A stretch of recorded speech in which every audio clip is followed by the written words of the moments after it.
अस्सलाम वालेकुम viewers, welcome back to my YouTube channel daily tips with Asma. आज की इस वीडियो में हम आपको बताएंगे बशर नाम का मतलब क्या है।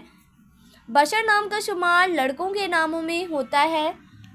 बशर एक इस्लामी नाम है। बशर नाम की इब्तदाई तारीख अरबी ज़ुबान से निकलती है। बशर नाम के अफराद के लिए खुशकिस्मत नंबर 7 माना जाता है। माहिरीन के मुताबिक बशर नाम के लड़के बहुत बहादुर होते हैं। बशर नाम का मतलब है आदमी, इंसान। बशर नाम के लड़कों के लिए खुशकिस्मत दिनों में जुम्मा और सोमवार का दिन शामिल है। बशर नाम के अफराद के लिए मुवाफिक रंगों में नीला, सब्ज़ रंग शामिल है।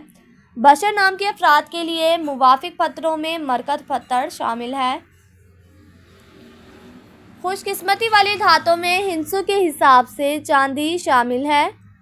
फ्रेंड्स, अगर आप अपने नाम का मतलब जानना चाहते हैं तो कमेंट बॉक्स में अपना नाम लिखें। इंशाल्लाह हम आपके नाम की वीडियो ज़रूर बनाएंगे। Thanks for watching. अल्लाह हाफिज़।